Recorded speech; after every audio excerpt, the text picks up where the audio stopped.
नमस्ते दोस्तों। तो ये मई का अंक है, मई 2025 प्रतियोगिता दर्पण का। और सबसे पहले हम लोग राष्ट्रीय घटनाक्रम को देखने वाले हैं। इसमें सबसे पहले है कि अस्त्र MK-1 का हल्के लड़ाकू तेजस विमान से सफल परीक्षण किया गया। ठीक है, तो अस्त्र MK-3 गांडीव मिसाइल के परीक्षण की तैयारी चल रही है। तो इसमें हम लोग देखते हैं भारतीय वायुसेना की शक्ति को बढ़ावा देने की दिशा में एक और कदम आगे बढ़ाते हुए एरोनॉटिकल डेवलपमेंट एजेंसी यानी कि एडीए ने स्वदेश निर्मित हल्के लड़ाकू तेजस विमान LCA AFMK-1A से देश में ही विकसित हवा से हवा मार करने वाली beyond visual range air to air missile, ठीक है, BVRAAM, ठीक है, अस्त्र का सफल परीक्षण किया गया है।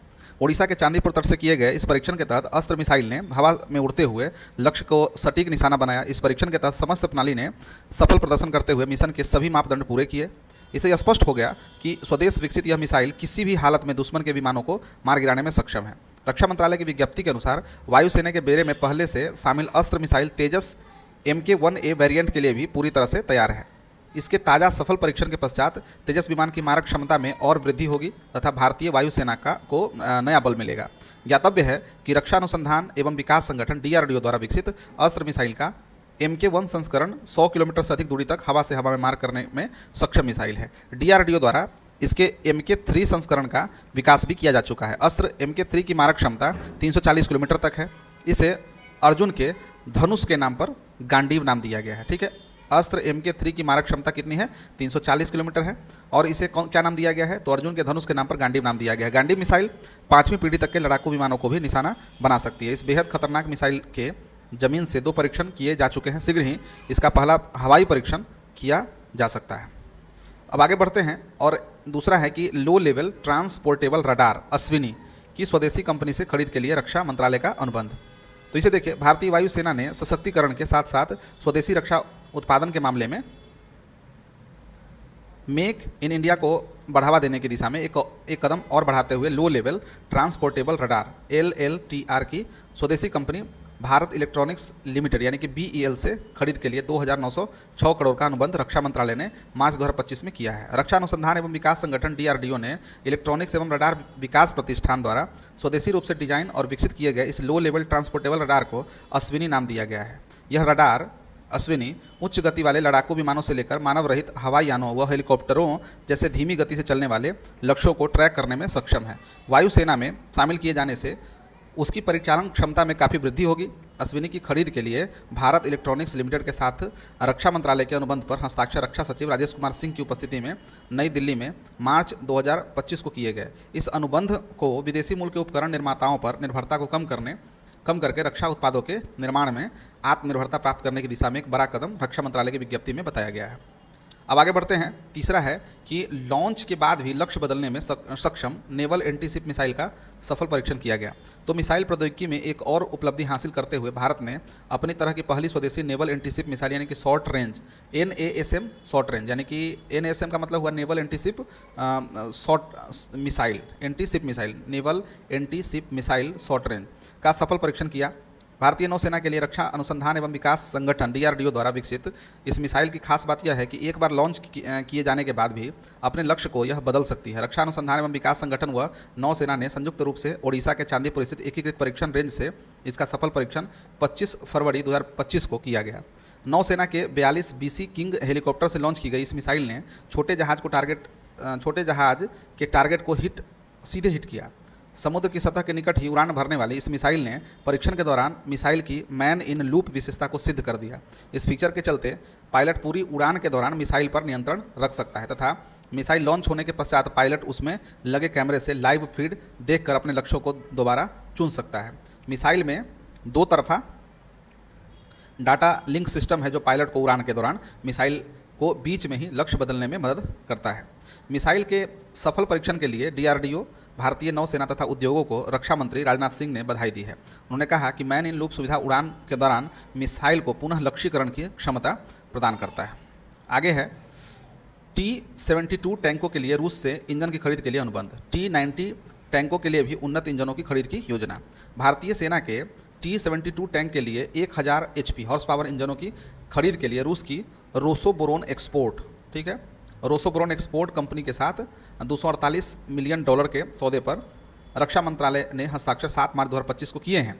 भारतीय सेना के मुख्य युद्धक T-72 टैंकों में 780 HP के इंजन हैं। इन टैंकों के मौजूदा बेड़े को 1000 HP इंजनों से लैस करने से सेना की युद्धक गतिशीलता एवं आक्रामक क्षमता में वृद्धि होगी।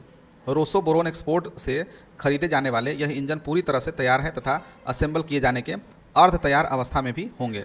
रक्षा क्षेत्र में मेक इन इंडिया पहल को बढ़ावा देने के लिए रूसी कंपनी के साथ किए गए अनुबंध में बाद में लाइसेंस प्राप्त उत्पादन के लिए अवाड़ी चेन्नई स्थित आर्मर्ड व्हीकल्स निगम लिमिटेड हैवी व्हीकल फैक्ट्री को ट्रांसफर ऑफ टेक्नोलॉजी भी शामिल है। उल्लेखनीय है कि वर्ष 2025 को सुधार वर्ष के रूप में मनाने के रक्षा मंत्रालय के कदम के तहत 54,000 करोड़ के 8 पूंजी अधिग्रहण प्रस्तावों को रक्षा मंत्री श्री राजनाथ सिंह की अध्यक्षता वाली रक्षा अधिग्रहण परिषद यानी कि DAC डिफेंस एक्विजिशन काउंसिल रक्षा अधिग्रहण परिषद DAC ने आवश्यकता के अनुरूप स्वीकृत 20 मार्च 2025 को प्रदान की। भारतीय सेना के T-90 टैंकों की युद्ध क्षेत्र गतिशीलता में वृद्धि के लिए इसके मौजूदा 1000 हॉर्स पावर इंजनों को उन्नत करने के लिए 1350 हॉर्स पावर इंजनों की खरीद हेतु मंजूरी भी उनमें शामिल है। अब आगे देखते हैं 45-50 किलोमीटर की दूरी तक मारक क्षमता वाली तोपों की स्वदेशी कंपनी से ही खरीद के प्रस्ताव को सरकार की मंजूरी। हल्के लड़ाकू विमानों, युद्धपोतों, रडार प्रणालियों व मिसाइलों के पश्चात अब तोप निर्माण में आत्मनिर्भरता की दिशा में भी लंबी छलांग लगाने की भारत की तैयारी है। सेना की मारक क्षमता को और अधिक सटीक एवं अचूक बनाने के लिए अब देश में ही विकसित advance towed artillery gun system ATAGS, ठीक है, advance towed artillery gun system तथा गन टोइंग व्हीकल्स की खरीद रक्षा मंत्रालय द्वारा की जाएगी। लगभग 7,000 करोड़ की लागत से 45 किलोमीटर की दूरी तक मारक क्षमता वाली ऐसी 307 तोपों तथा 227 गन टोइंग व्हीकल की देश में ही भारत फोर्ज लिमिटेड और टाटा एडवांस सिस्टम लिमिटेड से खरीद के प्रस्तावों को प्रधानमंत्री की अध्यक्षता वाली सुरक्षा मामलों की कैबिनेट समिति CCS ने मंजूरी 20 मार्च 2025 को प्रदान की है।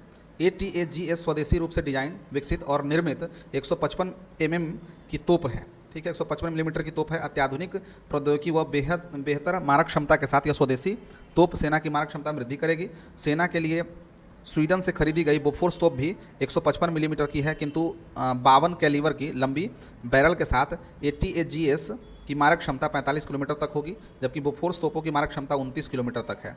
भारतीय निजी उद्योग भागीदारी के सहयोग से रक्षा अनुसंधान एवं विकास संगठन द्वारा विकसित ATAGS तोपों में 65% से अधिक कंपोनेंट देश में ही विकसित है।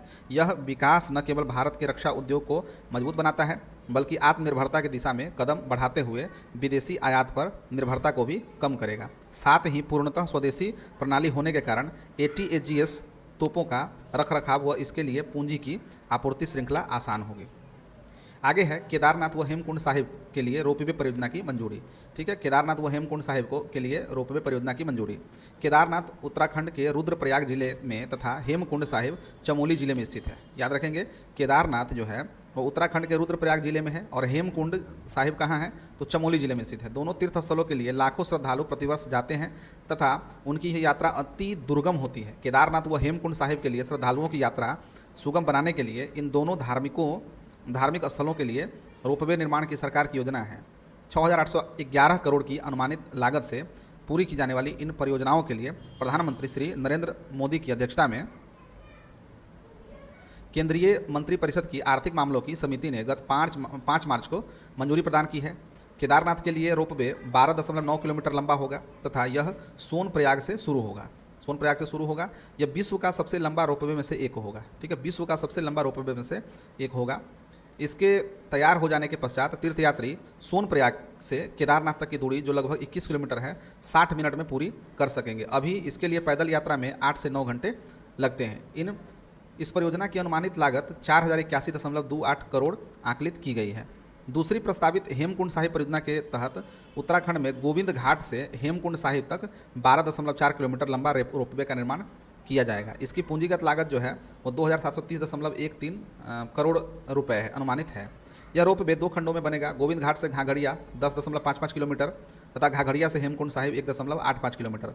इससे गोविंद घाट से हेमकुंड साहिब की यात्रा 45 मिनट में पूरी की जा सकेगी। अभी 19 किलोमीटर पैदल मार्ग की इस यात्रा में लगभग 12 घंटे लगते हैं। दोनों परियोजनाओं को BOT यानी कि build, operate and transfer model के जरिए लागू किया जाएगा, अर्थात कोई भी निजी कंपनी इसे बनाएगी, संचालित करेगी और फिर सरकार को सौंप देगी। अगला है, काफ़ी इंपॉर्टेंट है, माधव राष्ट्रीय उद्यान देश का 58वां बाघ अभ्यारण्य बना है। तो मध्य प्रदेश में शिवपुरी स्थित माधव राष्ट्रीय पार्क को अब बाघ अभ्यारण्य के रूप में राज्य सरकार ने मार्च 2025 में अधिसूचित किया है। भारतीय वन्य जीव संरक्षण अधिनियम 1972 के तहत इसकी अधिसूचना 7 मार्च 2025 को जारी की गई। देश का यह 58वां बाघ तथा मध्य प्रदेश में यह 9वां बाघ अभ्यारण्य है। इससे पूर्व नवंबर 2024 में छत्तीसगढ़ स्थित गुरु घासीदास तमोर पिंगला अभ्यारण्य को देश के 56वें बाघ अभ्यारण्य के रूप में तथा दिसंबर 2024 में मध्य प्रदेश स्थित रातापानी वन्य जीव अभ्यारण्य को 57वें बाघ अभ्यारण्य के रूप में अधिसूचित किया गया था। माधव राष्ट्रीय उद्यान को बाघ अभ्यारण्य के रूप में अधिसूचित किए जाने पर प्रसन्नता व्यक्त करते हुए श्री मोदी ने सभी वन्य जीव प्रेमियों को व संरक्षणवादियों को इसके लिए बधाई दी है। अब ये है कि भारत में 58 जो अधिसूचित बाघ अभ्यारण्य टाइगर रिजर्व है, मार्च 2025 तक की स्थिति को देखें तो यहाँ पर दिया है राज्य का नाम और उसके बाद टाइगर रिजर्व और उसके घोषित वर्ष कौन से हैं। तो असम में देखें तो असम में मानस, नामेरी, काजीरंगा, ओरांग, मानस, नामेरी, काजीरंगा, ओरांग, इसी क्रम में आप याद रखिएगा, मानस, नामेरी, काजीरंगा और ओरांग। अरुणाचल प्रदेश में है नामदफा, पाकुई, कमलांग, नामदफा, पाकुई, कमलांग। आंध्र प्रदेश में एकमात्र है जो देश का सबसे बड़ा टाइगर रिजर्व है, नागार्जुन श्रीशैलम। नागार्जुन श्रीशैलम यह 1982-83 में निर्मित हुआ था। बिहार में देखें तो बिहार में वाल्मीकि है, 1989-90 में यह टाइगर रिजर्व के रूप में अधिसूचित हुआ था। छत्तीसगढ़ में इंद्रावती 1982-83 में। अचानक मार, उदंती सीता नदी, गुरु घासीदास तमोर पिंगला अभ्यारण्य का संयुक्त क्षेत्र, जो अभी हाल ही में हम लोगों ने पढ़ा था। इंद्रावती, अचानक मार, उदंती सीता नदी और गुरु घासीदास। इंद्रावती, अचानक मार, उदंती सीता नदी, गुरु घासीदास, ये सभी छत्तीसगढ़ के टाइगर रिजर्व हैं। झारखंड में देखें तो पलामू, मिजोरम में डम्फा, राजस्थान में रणथंभौर, सरिस्का, मुकुंदरा हिल्स, रामगढ़ विषधारी और धौलपुर करौली, जो 2024 में ही अधिसूचित हुआ था। राजस्थान में देखें तो रणथंभौर, सरिस्का, मुकुंदरा हिल्स, रामगढ़ विषधारी और धौलपुर करौली। कर्नाटक में बांदीपुर, भद्रा, नागरहोल और दांडेली अंशी और बिलीगिरी रंगनाथ मंदिर। बांदीपुर, भद्रा, नागरहोल, दांडेली अंशी और बिलीगिरी रंगनाथ मंदिर, ये कर्नाटक के टाइगर रिजर्व हैं। केरल में देखें तो केरल में पेरियार और परम्बिकुलम। मध्य प्रदेश में सर्वाधिक है, देखें कान्हा, पेंच, सबसे पहला है कान्हा के बाद पेंच, फिर बांधवगढ़, पन्ना, सतपुरा, संजय दुबड़ी, वीरांगना दुर्गावती और रातापानी बाघ अभ्यारण्य 2024 में, और जो अभी हाल ही में इसे जोड़ा गया है माधव टाइगर रिजर्व, ठीक है, 2025 में।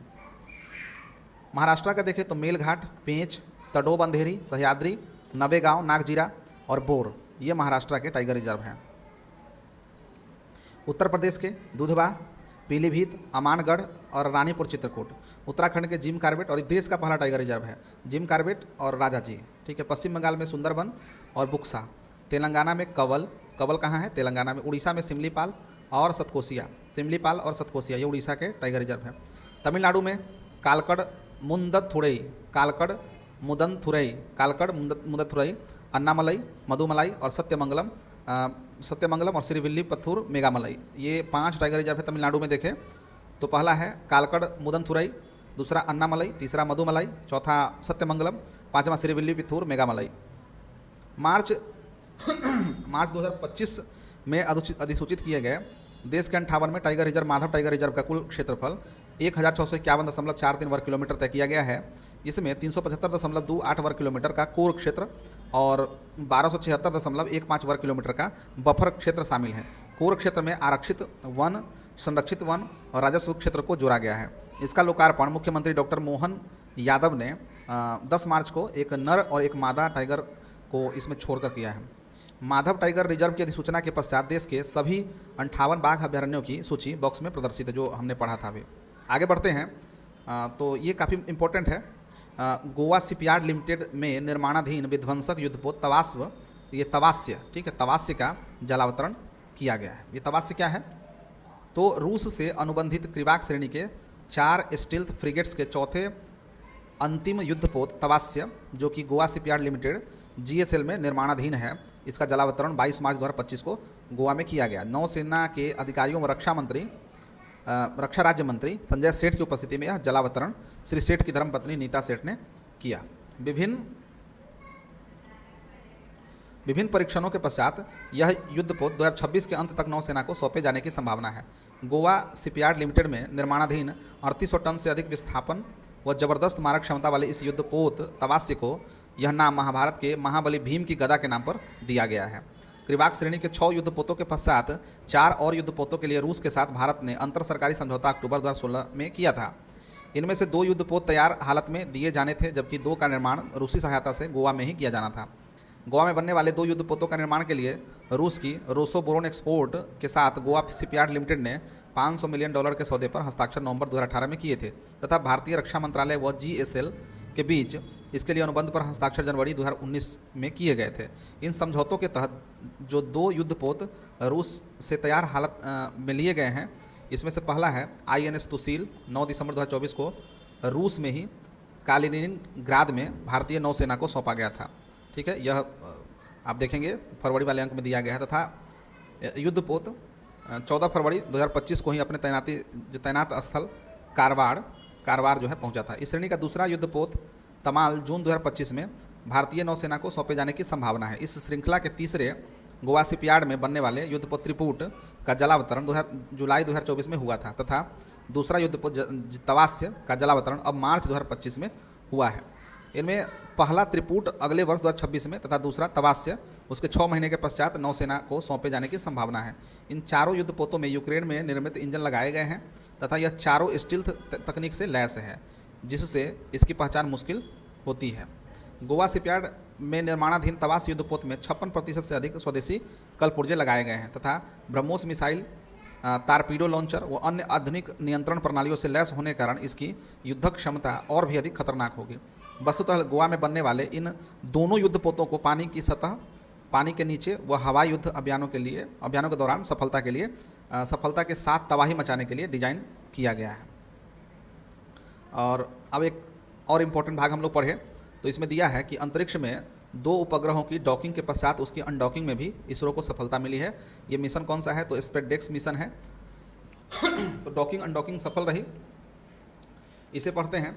देखा कि भारतीय अंतरिक्ष अनुसंधान संगठन इसरो का 30 दिसंबर 2024 को प्रक्षेपित स्पेस डॉकिंग एक्सपेरिमेंट स्पेसडेक्स मिशन ने अपनी पूर्ण कामयाबी 13 मार्च 2025 को उस समय प्राप्त की जब इस एक्सपेरिमेंट के तहत 2 उपग्रहों को आपस में जोड़ने तथा उसे वापस अलग करने यानी कि डॉकिंग एंड अनडॉकिंग का परीक्षण सफलतापूर्वक पूरा किया गया। इससे भारतीय अंतरिक्ष स्टेशन की स्थापना, गगनयान व चंद्रयान 4 सहित भविष्य की महत्वाकांक्षी अंतरिक्ष मिशन को संपन्न करने की दिशा में मार्ग प्रशस्त हुआ है। स्पेसडेक्स मिशन के तहत इसरो ने 220 किलोग्राम वजन के 2 उपग्रहों, एक है SDX-1 जो चेजर के रूप में था तथा SDX-02 या टारगेट के रूप में था। इसका प्रक्षेपण श्री हरिकोटा स्थित सतीश धवन अंतरिक्ष केंद्र से PSLV C60 के जरिए 30 दिसंबर 2024 को किया गया था। इन दोनों उपग्रहों को 470 किलोमीटर की ऊंचाई पर वृत्ताकार लो ऑर्बिट कक्षा में एक दूसरे से कुछ दूरी पर स्थापित किया गया था।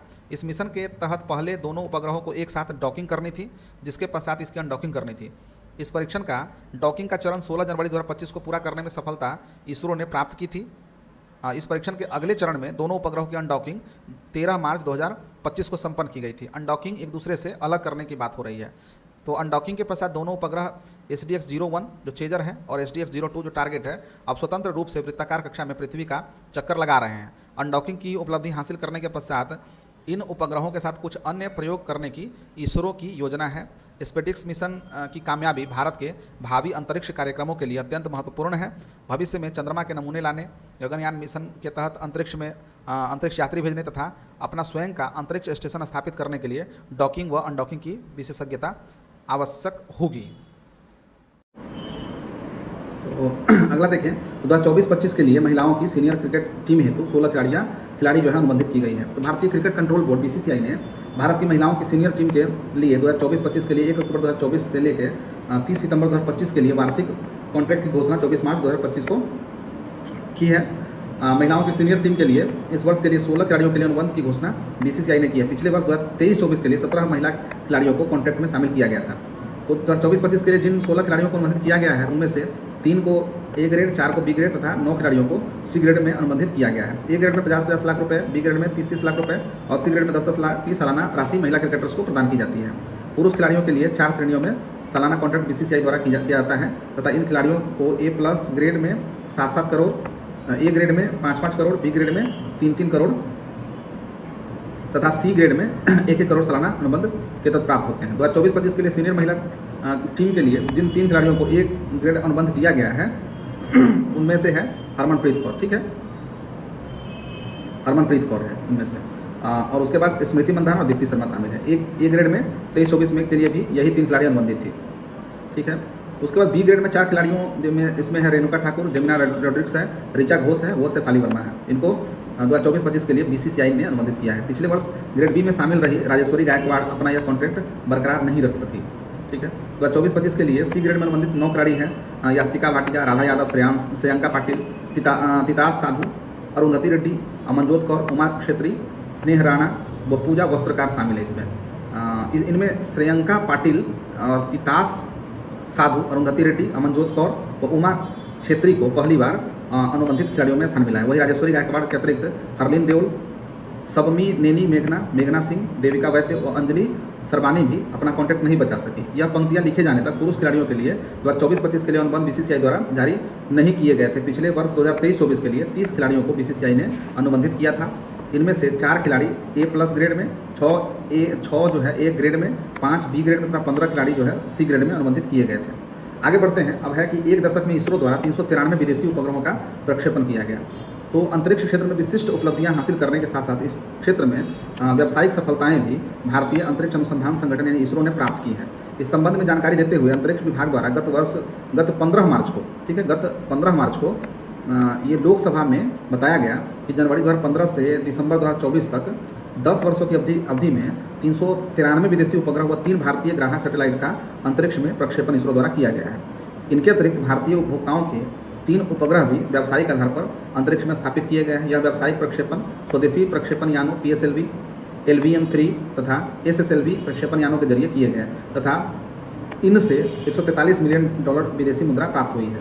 अंतरिक्ष विभाग द्वारा बताया गया कि संदर्भित दशक 2015 से लेकर 24 में इसरो द्वारा प्रक्षेपित 393 विदेशी उपग्रह 34 विभिन्न देशों के थे। इनमें सर्वाधिक 232 उपग्रह अमेरिका के तथा 83 उपग्रह ब्रिटेन के थे। इनके अतिरिक्त सिंगापुर के 19, कनाडा के 8, दक्षिण कोरिया के 5, लग्जमबर्ग व इटली के 4, जर्मनी, बेल्जियम, फिनलैंड व फ्रांस के 3, स्विट्जरलैंड, नीदरलैंड्स, जापान, इजराइल व स्पेन के लिए 2 तथा ऑस्ट्रेलिया, UAE व ऑस्ट्रिया का 1 उपग्रह इसमें शामिल है।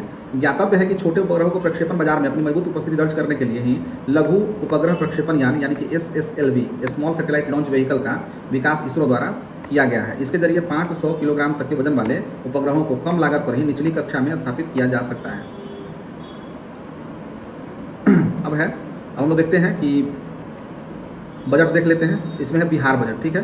तो बिहार बजट को हम लोग देखें तो वित्तीय वर्ष 2025-26 के लिए बिहार सरकार का बजट राज्य के उप मुख्यमंत्री सह वित्त मंत्री सम्राट चौधरी ने 3 मार्च 2025 को विधानसभा में प्रस्तुत किया। उनके द्वारा प्रस्तुत किए गए राज्य के इस दूसरे बजट में प्रधानमंत्री श्री नरेंद्र मोदी के सबका साथ सबका विकास की बात पर जहां बल दिया गया, वहीं मुख्यमंत्री नीतीश कुमार के न्याय के साथ विकास पर ध्यान केंद्रित किया गया। चुनावी वर्ष होने के बावजूद किन्हीं मुफ्त रेवड़ियों की घोषणा उन्होंने बजट में नहीं की, बल्कि बजट को सभी वर्गों के विकास पर केंद्रित इन्होंने रखा, जिनमें बुनियादी ढांचे, रोजगार, शिक्षा एवं स्वास्थ्य को विशेष प्राथमिकताएं दी गई। इससे राज्य के विकास को नई गति मिलेगी। निजी निवेश को भी इस बजट में प्रोत्साहित किया जाएगा। इस बजट में महिलाओं के लिए विशेष घोषणाएं की गई है।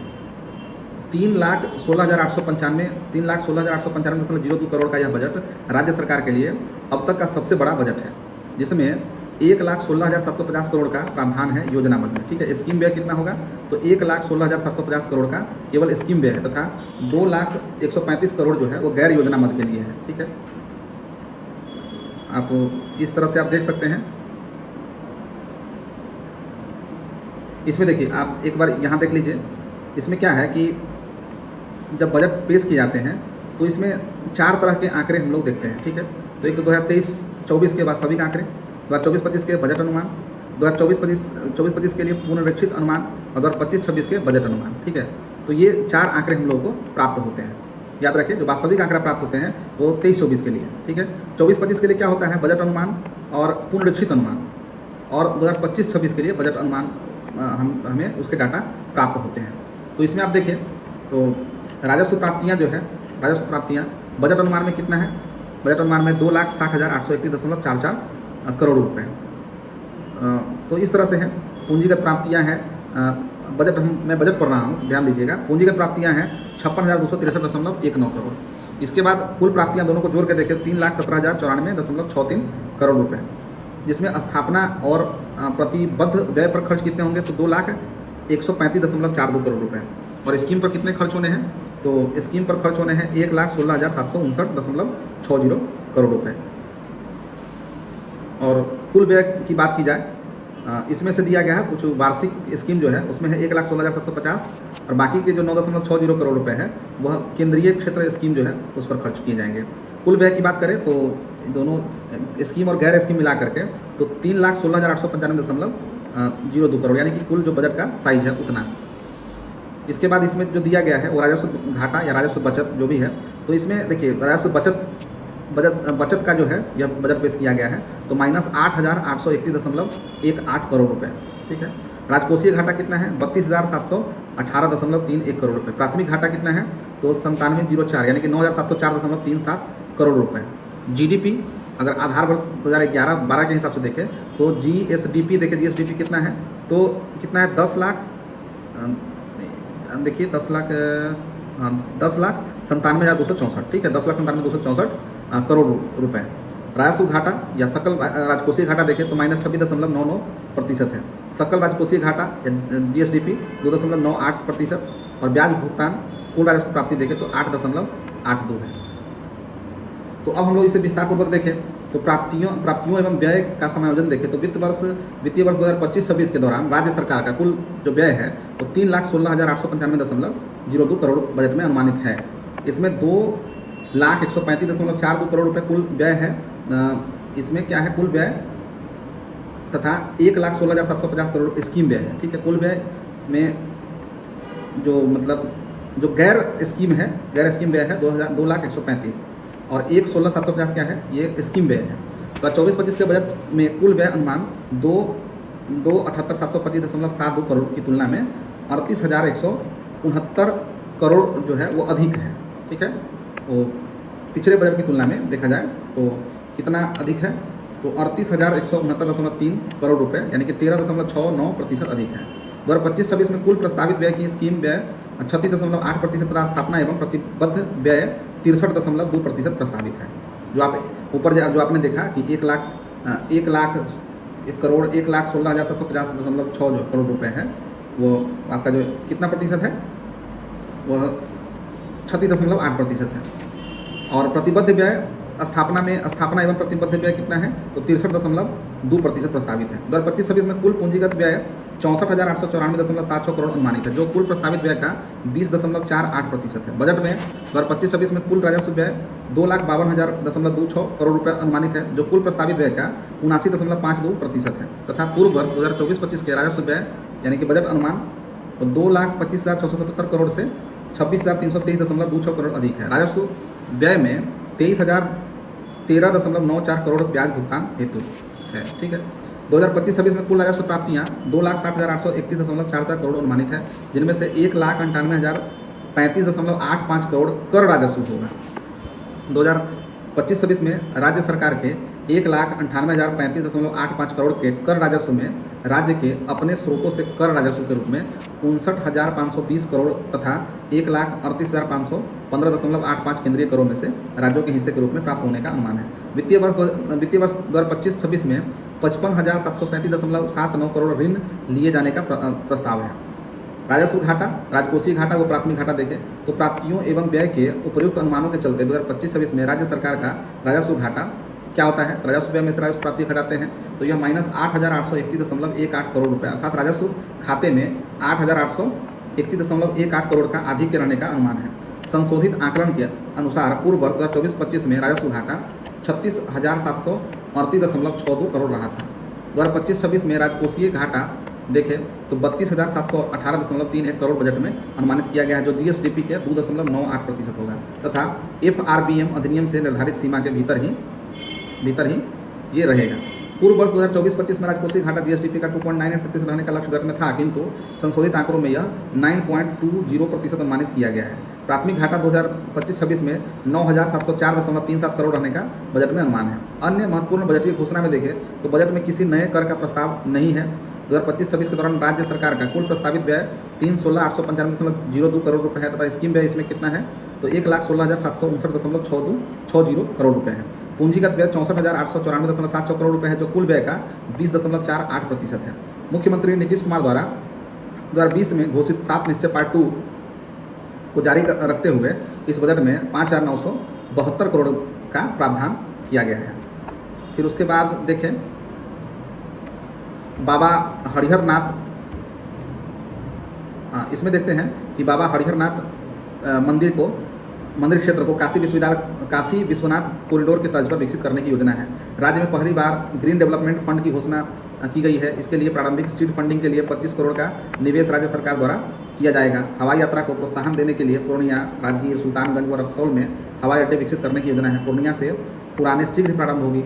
किसी भी जिला मुख्यालय से पटना 4 घंटे पहुंचने का लक्ष्य किया गया है। सभी पंचायतों में गरीब कन्याओं के विवाह के लिए कन्या विवाह मंडप का निर्माण किया जाएगा। बिहार मिलेट मिशन के गठन की घोषणा भी इसमें की गई है। अब हम लोग एक महत्वपूर्ण भाग देखें कि बिहार बजट में कि रुपया कहाँ से आता है और कहाँ जाता है। ठीक है, तो पहले कहाँ से आता है देखें तो देखिए सर्वाधिक जो रुपया आता है वो कहाँ से आता है तो देखें केंद्रीय करों में राज्य का अंश जो 43.68% है।